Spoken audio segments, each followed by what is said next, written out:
नमस्कार, UP live आप देख रहे हैं। आपके साथ मैं श्वेता राजपूत। डिप्टी सीएम ब्रजेश पाठक का आज भदोही दौरा है। सुबह 9 बजे हेलीकॉप्टर से पुलिस लाइन हेलीपैड पर वो पहुंचेंगे।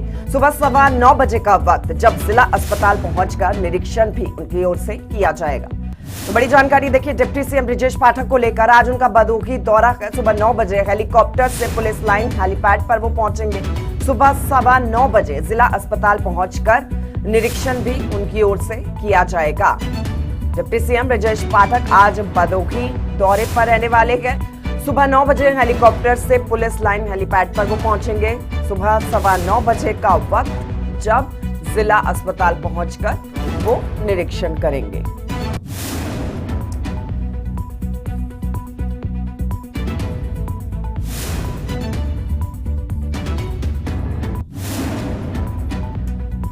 और लखनऊ में लोकमाता अहिल्याबाई होलकर के त्रिशताब्दी स्मृति अभियान के तहत प्रदेश कार्यशाला का आयोजन किया गया। इस कार्यक्रम में मुख्यमंत्री योगी आदित्यनाथ मुख्य अतिथि के तौर पर शामिल हुए। डिप्टी सीएम ब्रजेश पाठक और बीजेपी के प्रदेश अध्यक्ष भूपेंद्र चौधरी भी मौजूद रहे।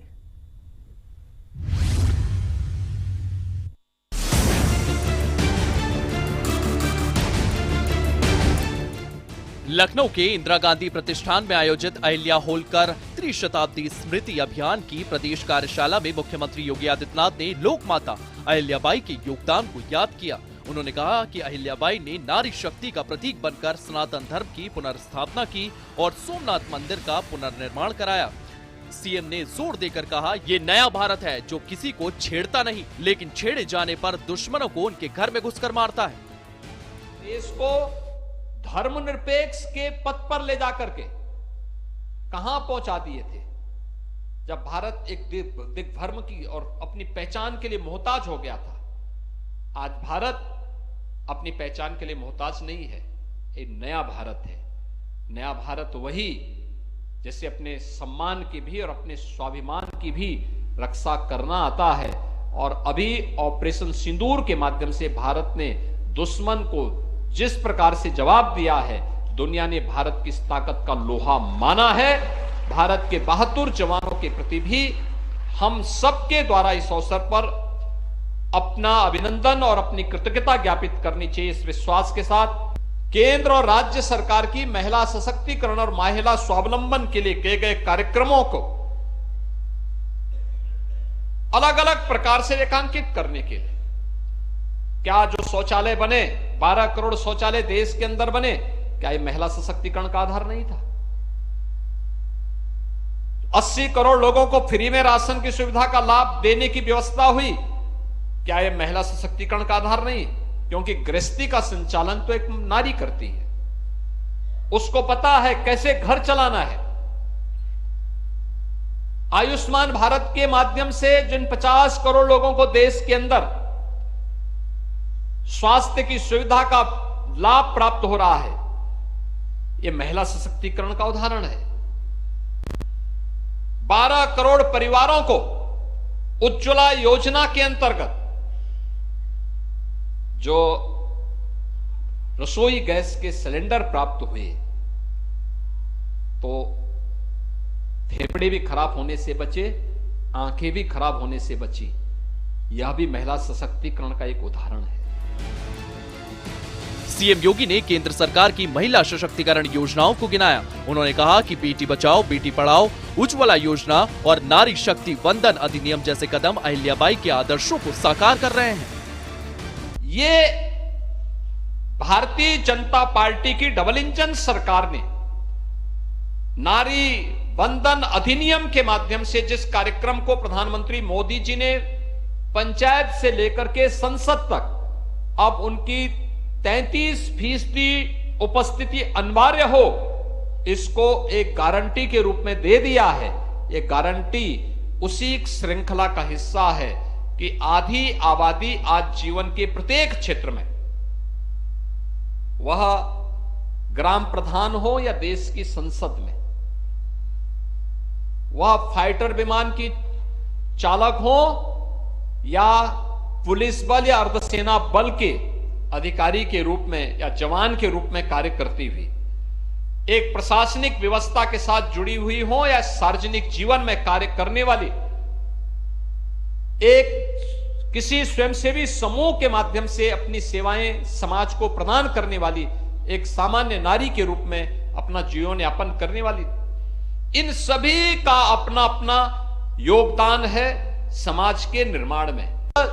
दिसंबर 2021 को तब प्रधानमंत्री मोदी जी ने इस बात का उल्लेख किया था, उस समय भी उल्लेख किया था कि महारानी अहिल्याबाई होलकर ने जो कार्य सैकड़ों वर्ष पहले काशी में करके दिखाया था, आज ये उसी की कड़ी का एक विस्तार है। यह महारानी अहिल्याबाई होलकर के प्रति हमारी विनम्र श्रद्धांजलि है, उनकी स्मृतियों को हमारा एक विनम्र नमन है, क्योंकि उस कालखंड में देश गुलाम था, विदेशी आक्रांताओं से देश छत-बिछत था, लेकिन उस कालखंड में बिना किसी भय के, बिना किसी प्रवाह के सनातन धर्म की पुनर्स्थापना के जिस बृहत्तर अभियान को, जिस पवित्र अभियान को उन्होंने अपने हाथों में लिया था, वह पवित्र अभियान सार्थक रूप से आगे बढ़ता हुआ दिखाई दिया। और उसी कड़ी को स्वतंत्र भारत में कभी लौह पुरुष सरदार वल्लभ भाई पटेल ने सोमनाथ के मंदिर के पुनरुद्धार के माध्यम से किया। लखनऊ में अहिल्याबाई होलकर त्रिशताब्दी स्मृति कार्यशाला ने नारी शक्ति और नए भारत की ताकत को एक मंच पर प्रदर्शित किया है। सीएम योगी के नेतृत्व में यूपी न सिर्फ अहिल्याबाई के आदर्श को जीवंत कर रहा है, बल्कि विकास और शक्ति के नए आयाम स्थापित कर रहा है। उत्तर प्रदेश जो आस्था, शक्ति और प्रगति का संगम बना रहा है। ब्यूरो रिपोर्ट, सूर्य समाचार।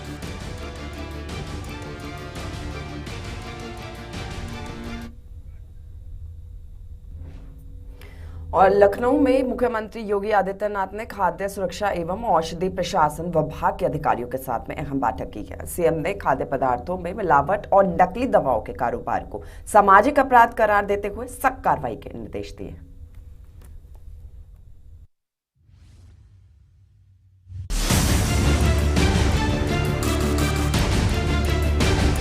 लखनऊ में मुख्यमंत्री योगी आदित्यनाथ ने खाद्य सुरक्षा एवं औषधि प्रशासन विभाग की उच्च स्तरीय समीक्षा बैठक की है। सीएम ने खाद्य पदार्थों में मिलावट और नकली दवाओं के कारोबार को जन स्वास्थ्य के लिए गंभीर खतरा बताते हुए इसे सामाजिक अपराध करार दिया है। साथ ही मिलावटखोरों और नकली दवा कारोबारियों की तस्वीरें चौराहों पर सार्वजनिक करने को कहा है, ताकि समाज में जागरूकता बढ़े।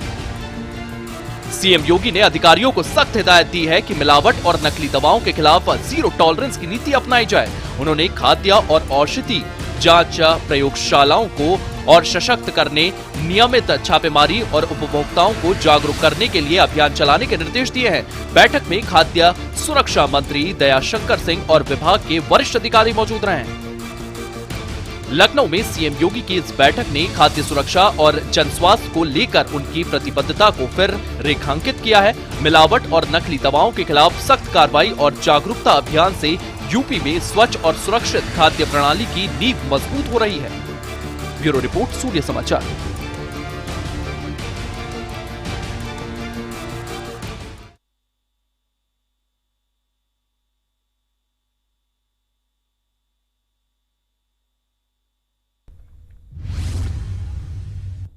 लखनऊ में ऑपरेशन सिंदूर की शौर्य गाथा को जन जन तक पहुंचाने के लिए मुख्यमंत्री योगी आदित्यनाथ ने तिरंगा यात्रा में हिस्सा लिया। इस दौरान सीएम योगी ने पाकिस्तान को कड़ा संदेश देते हुए कहा कि अगर अब भारत की सुरक्षा में सेंध लगाने की कोशिश की तो फिर आतंकियों के जनाजे में रोने वाला भी नहीं बचेगा।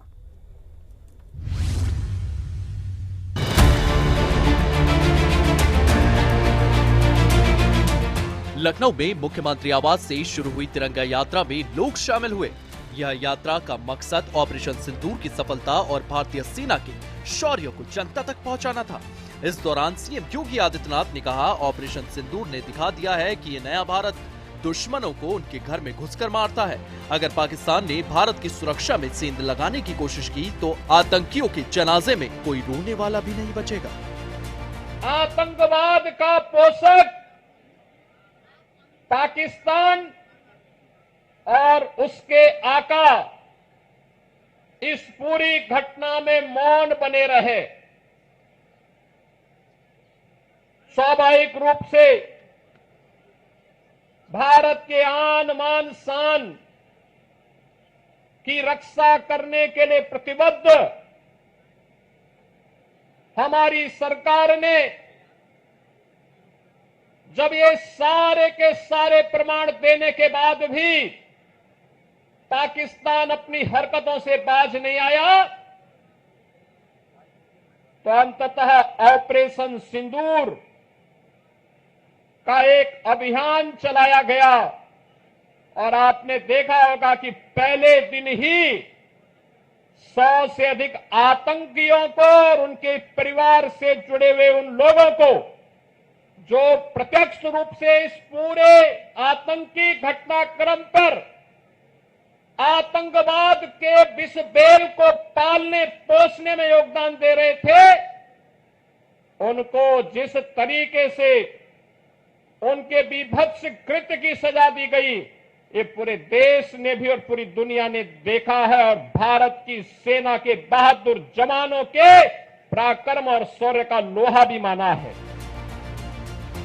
इस दौरान डिप्टी सीएम ब्रिजेश पाठक ने कहा है कि हम तिरंगा यात्रा के जरिए भारतीय सेना के शौर्य का अभिनंदन कर रहे हैं। ऑपरेशन सिंदूर में सेना ने पाकिस्तान के मंसूबों को मिट्टी में मिला दिया और आतंकी ठिकानों का समूल नाश किया।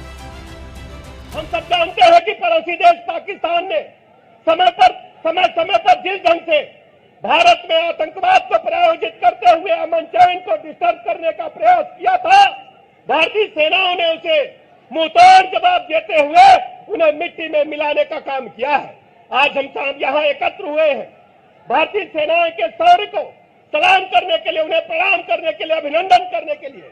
हम सब जानते हैं जब भारतीय सेनाओं ने एयर स्ट्राइक के माध्यम से पाकिस्तान द्वारा आयोजित आतंकवाद को मुंहतोड़ जवाब दिया, उसके बाद एयर स्ट्राइक की, सर्जिकल स्ट्राइक की, इस बार तो कई ठिकानों पर पूरी तरह से आतंकवादियों को समूल नष्ट करने का जो अभियान भारतीय सेनाओं ने चलाया, उसके लिए मैं भारतीय सेनाओं का बहुत बहुत अभिनंदन करता हूं, बधाइयां देता हूं। बीजेपी प्रदेश अध्यक्ष भूपेंद्र सिंह चौधरी ने यात्रा में शामिल लोगों का आभार जताया और कहा कि पीएम मोदी के नेतृत्व में भारत आतंकवाद के खिलाफ जीरो टॉलरेंस की नीति पर चल रहा है। हमारी सेना ने जो पाकिस्तान में आतंकवाद, जो उन्होंने प्रायोजित आतंकवाद के खिलाफ जो छूट दी, उसी के कारण आज ये यात्रा प्रारंभ हुई है। उसके सम्मान में सर्जिकल स्ट्राइक, एयर स्ट्राइक और बड़ी सैन्य कार्रवाइयों के बाद अब ऑपरेशन सिंदूर ने आतंकवाद की जड़ों को तोड़ने का काम किया है। भाइयों बहनों, एक ऐसा दौर था जब देश में आतंकवाद की घटनाएं लगातार होती थीं, लेकिन कार्रवाई के नाम पर केवल हम लोग कड़ी निंदा से अपना काम चलाते थे। लेकिन आज माननीय प्रधानमंत्री जी के नेतृत्व में भारतीय सेना के पराक्रम के आगे विश्व की कोई भी शक्ति टिकने का साहस नहीं कर पा रही है। लेकिन राजनीतिक इच्छा शक्ति के कारण हमेशा मनोबल बढ़ता रहा है। लेकिन हमारी सेना ने और माननीय प्रधानमंत्री जी के नेतृत्व में इस बड़ी सैन्य कार्रवाई ने ये दुनिया को स्पष्ट संदेश दिया है कि अब पाकिस्तान से आतंकवाद और केवल पीओ पर बात होगी। लखनऊ की तिरंगा यात्रा ने ऑपरेशन सिंदूर की शौर्य गाथा को जन जन तक पहुंचाने का काम किया। सीएम योगी, डिप्टी सीएम ब्रिजेश पाठक और बीजेपी के प्रदेश अध्यक्ष भूपेंद्र चौधरी की मौजूदगी ने इस आयोजन को और भी भव्य बना दिया। ये यात्रा न सिर्फ सेना के पराक्रम का सम्मान है, बल्कि नए भारत की ताकत और एकता का प्रतीक भी है। ब्यूरो रिपोर्ट, सूर्या समाचार। लखनऊ में उत्तर प्रदेश राज्य महिला आयोग की उपाध्यक्ष अर्पणा यादव ने आंगनबाड़ी केंद्रों, महिला अस्पताल और सरकारी स्कूलों का निरीक्षण किया। इस दौरान उन्होंने महिलाओं और बच्चों को मिल रही सुविधाओं का जायजा लिया और अधिकारियों को आवश्यक निर्देश भी दिए।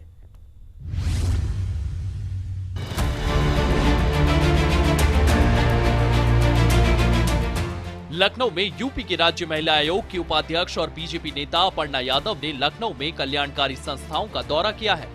अपर्णा ने जिया मऊ स्थित राजकीय बालिका इंटर कॉलेज, झलकारी बोर्ड महिला अस्पताल और प्रगनारायण रोड पर स्थित आंगनबाड़ी केंद्रों का निरीक्षण किया है।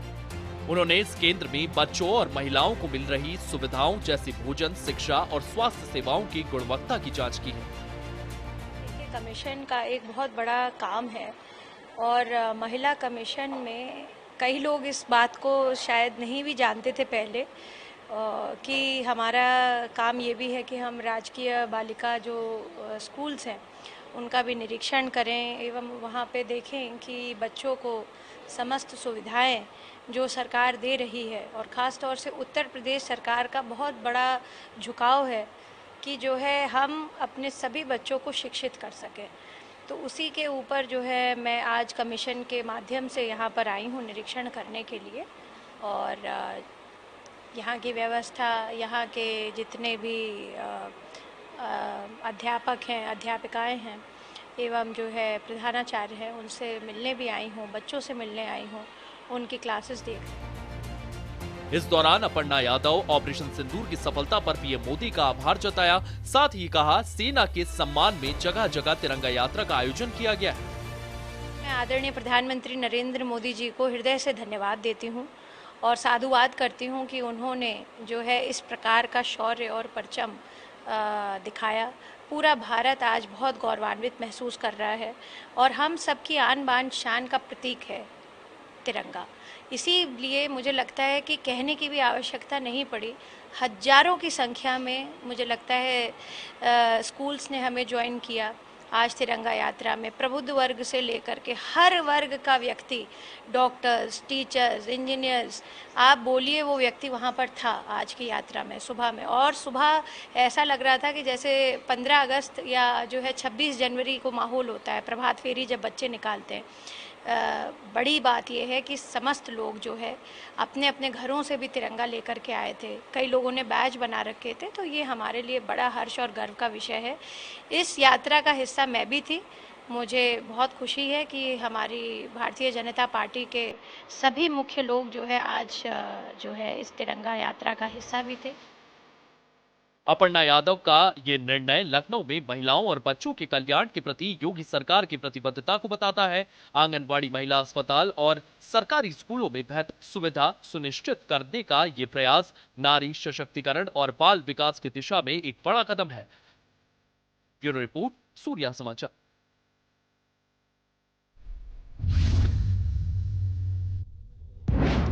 गाजियाबाद में भारत पाकिस्तान विवाद के बीच फल व्यापारियों ने तुर्की के पाकिस्तान को दिए समर्थन के खिलाफ कड़ा रुख अपनाया है। व्यापारियों ने तुर्की के सेब सहित अन्य उत्पादों का बहिष्कार शुरू कर दिया है और राष्ट्रीय हित को प्राथमिकता देने की बात भी कह डाली है।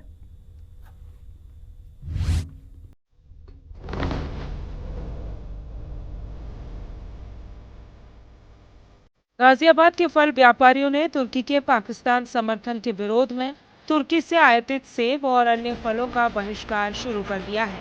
गाजियाबाद के मुरादनगर और मोदीनगर के फल बाजारों में व्यापारियों ने तुर्की के सेब बेचना बंद कर दिया और हिमाचल, उत्तराखंड और ईरान जैसे क्षेत्रों में फल खरीदने का फैसला किया।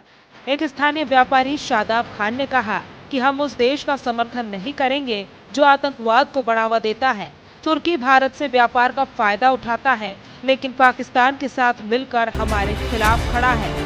देखिए, बिल्कुल हमने बायकॉट कर दिया है।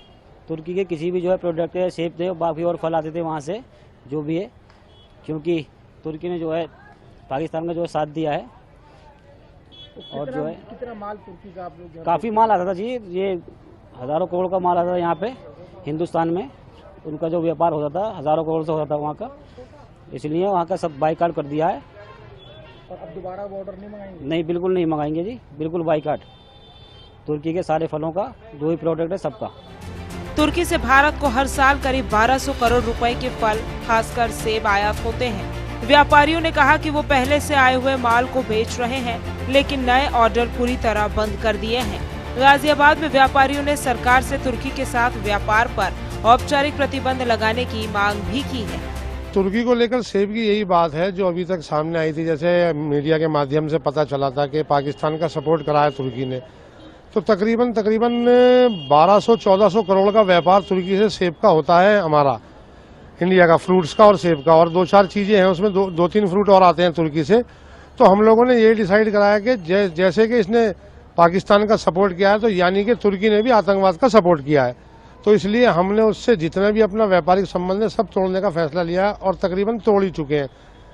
और हम नहीं चाहते कि कोई भी देश जो है वो हमारे से पैसे कमा के हमारे ही खिलाफ इस्तेमाल में करे, चाहे वो सेब हो या कुछ और फ्रूट हो। जो भी इम्पोर्टेड फ्रूट वगैरह आ रहे हैं तुर्की से, खासतौर से हम उनका घोर विरोध कर रहे हैं और उसके बाद में उनका बॉयकॉट कर रहे हैं कि हम कोई भी व्यापार तुर्की से नहीं करेंगे।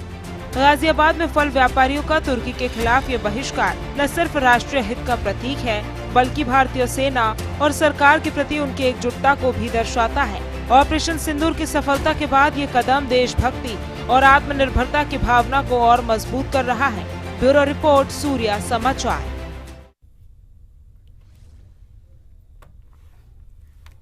और चले खबरों में आगे बढ़ेंगे। देश में गर्मी का कहर जारी है, लेकिन अयोध्या में चिलचिलाती धूप और भीषण गर्मी के बीच में श्रद्धालुओं का जोश कम नहीं हो रहा। रामलला के दर्शन के लिए श्रद्धालु श्री राम जन्मभूमि मंदिर में पहुंचे, जहां भक्ति और आस्था का अनूठा नजारा देखने को मिला।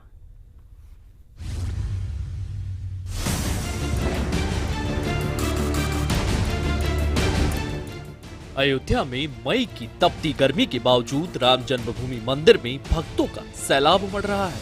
सुबह से ही हजारों श्रद्धालु रामलला के दर्शन के लिए कतारों में खड़े हुए नजर आ रहे हैं। तापमान 40 डिग्री सेल्सियस पार कर गया है, लेकिन भक्तों की आस्था पर गर्मी का कोई असर नहीं देखने को मिल रहा है। मंदिर परिसर में लंबी लंबी कतारें लगी हुई हैं और कई भक्तों ने हनुमानगढ़ी मंदिर में भी दर्शन किए हैं।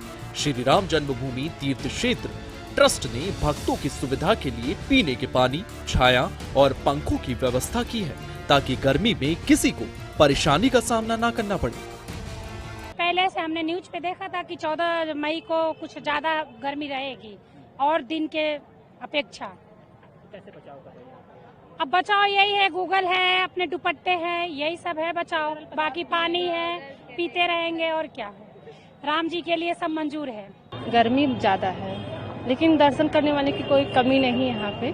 इतना भगवान कृपा है, यहाँ सब दर्शन करने आ रहे हैं। बचाव कैसे बचाव करें? बचाव यही सब अपना दुपट्टे से, अपना नींबू पानी पिए, तरल पदार्थ पिए, यही सब से अपना बचाव करें। अपने सेफ्टी अपने से करें, धूप से। कितने लोग साथ में आए? हम 14 लोग हैं। हम यहाँ बदलापुर से आए हैं, जौनपुर जिले से। बहुत ज्यादा गर्मी पड़ रही है यहाँ पर। कैसे बचाव कर रहे हैं अपने आप को? हम नींबू पानी पी रहे हैं, गॉगल्स लगा रहे हैं, दुपट्टे से मुंह तोप रहे हैं, इसलिए गर्मी में बच रहे हैं। दर्शन करने आए हो? हाँ। कैसे दर्शन? आपको आसानी से दर्शन हो रहा होगा? हाँ, बहुत आसानी से हुआ। प्रशासन ने भी गर्मी को देखते हुए विशेष इंतजाम किए हैं। मंदिर के रास्ते में जगह जगह पानी के स्टॉल और छांव के लिए टेंट लगाए गए हैं। गर्मी के बावजूद भक्तों का उत्साह देखते ही बन रहा है। मंदिर में दर्शन का समय सुबह 6 बजे से रात 9:30 बजे तक है और भीड़ को देखते हुए अतिरिक्त कतारों की व्यवस्था भी की गई है। अयोध्या में चिलचिलाती गर्मी के बीच रामलला के दर्शन के लिए उमड़ रही श्रद्धालुओं की भीड़ ने एक बार फिर साबित कर दिया है कि आस्था के सामने कोई बाधा टिक नहीं सकती। प्रशासन और मंदिर ट्रस्ट की बेहतर व्यवस्था ने भक्तों को सुकून दिया। ये है नई अयोध्या, जो आस्था, भक्ति और व्यवस्था का संगम बना हुआ है। ब्यूरो रिपोर्ट, सूर्य समाचार। यूपी लाइव में फिलहाल के लिए मेरे साथ इतना कि यहाँ बने रहिए हमारे साथ। नमस्कार।